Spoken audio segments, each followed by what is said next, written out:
Bonjour, mon nom est Kerry-Leigh Burchill et je suis la directrice générale du Musée de l'Agriculture et de l'Alimentation. Hello, my name is Kerry-Leigh Burchill. I'm the Director General of the Canada Agriculture and Food Museum in Ottawa, Canada.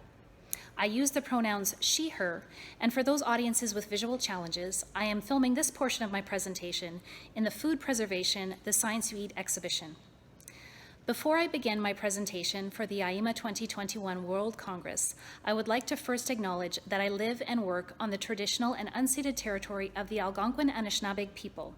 Staff and visitors to the museum appreciate being able to learn and work in this environment. I would like to thank the organizers and my co-presenters for the opportunity to share some insights into how our museum team has used agricultural tools in some innovative ways to engage our audiences. It is a daunting position to know that my presentation is sandwiched in between two world-renowned experts on this topic, Bob Powell and Hugh Cheap.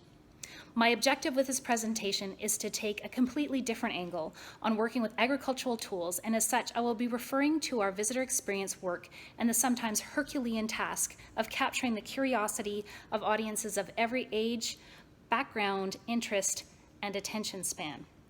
My hope is that all of you might go back to your institutions or research and look at your agricultural tools with fresh eyes.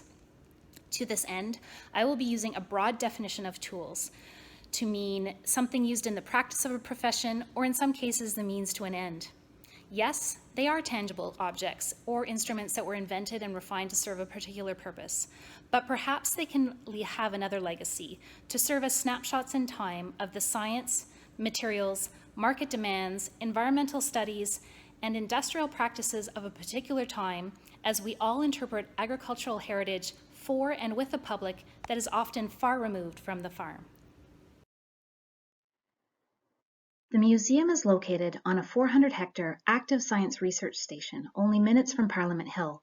With over 200,000 visitors to the site a year, the demographics range from very young school children to senior citizens, and from domestic tourists to international trade delegations.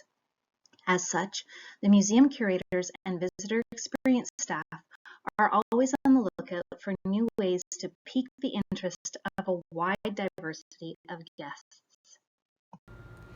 As one of the National Museums of Science and Innovation, the Canada Agriculture and Food Museum explores the science, technology, engineering, arts, and math that support agriculture in its many facets. Visitors to the museum may be surprised to find tools or instruments like a DNA synthesizer or a spectrometer in an exhibition that's located directly above our active dairy operation.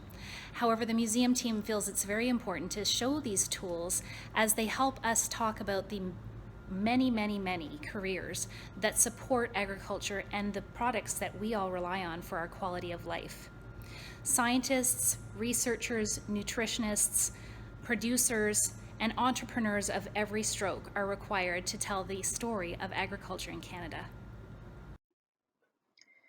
When asked to present on this topic, I searched my memory bank for some of the aha moments when it came to using agricultural tools to build new conversation starters with visitors. This has often meant that the tool is put in an unusual spotlight to provoke questions and to give a sneak peek at some of the agricultural work and processes that are invisible to most consumers. One example that makes me smile was in an exhibition titled Apple Cake. The exhibition gallery in the then new Learning Center needed a temporary installation while we worked on developing the food preservation exhibition. The museum team came up with the concept that would highlight tools and objects in the collection that had never been on view, while at the same time crossing over into the food literacy theme. The result was an exhibition that looked at parts of our collection in relation to a French-Canadian heritage recipe for apple cake.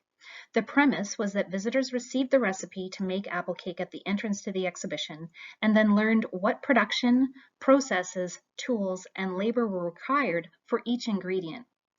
By far, my favorite tool in this exhibition was a treadmill that had been conceived to attach to a butter churn and could be powered by a goat or farm dog. As you can imagine, a goat treadmill was extremely and entirely unexpected in a conversation about dairy products, and as such grabbed the imagination and curiosity of visitors of all ages. I would be remiss if I did not mention the additional stroke of genius by the staff to then have a daily demonstration in our visitor kitchen on how to bake and, of course, taste the apple cake as visitors pondered at the amount of time and energy that would have gone into each ingredient in the honey bees. Another example of a tool or equipment that resonates is in the recently opened Soil Superheroes display. This exhibition looks at the invisible superpowers at work in healthy soil. While a vibrant group of superheroes tells their story in the exhibition, this pesticide sprayer, when paired with the image of bearskin farmers and students exposed to the harsh chemicals, suddenly transforms this vintage tool into a dangerous accessory that could have been slung across my own grandfather's chest as he worked his farm in the 1950s. Using this tool to tell the story about our evolving knowledge of soil management also introduces conversations about hazardous practices, materials, and chemicals on farms and agricultural research stations, which is a legacy that keeps on giving as our conservation team and curators continue to find new ways to manage the risk of residues such as arsenic in our collection. The Canada Agriculture and Food Museum also has the benefit of being caretakers for over 150 animals. Having these demonstration herds affords us the opportunity to demonstrate the use of both modern and antique tools which relate to the national collection. Take, for example, our sheep shearing festival. The museum team installed a display case in the sheep and goat barn to showcase wool shearing tools beside the animals that are shorn. And the visitor experience staff worked with a professional shearer to demonstrate the skill required to use some of the original handpieces and inventions compared to the electric clippers used today. School children in the audience were asked if they would rather have Ross trim their hair with a hand crank machine or the contemporary clippers. The cheers for the clippers were the loudest. The Canada Agriculture and Food Museum is committed to encouraging the use of all 5 senses as part of each visitor's experience. The premise that many of us retain new information best when we are able to touch or manipulate an object is used to great advantage through interactives and by incorporating the daily farm operations into the experience. For example, looking at a honey extractor as an interesting piece of history or technology would likely interest most of the participants in this Congress. But asking visitors to take turns on a prop extractor to extrude a viscous oil that simulates honey suddenly takes on a whole new dimension for young audiences. Similarly, the museum works with our herdspeople, veterinarian, and contractors to let the visitors touch the tools being used that day. A highlight for visitors lucky enough to attend on Herd Health Day are often past the ultrasound visor by our veterinarian as he encourages them to see how he determines pregnancy progress with some of our dairy herd. Thank you for your attention. My coordinates are attached to this slide if you would like to share examples from your work. Merci.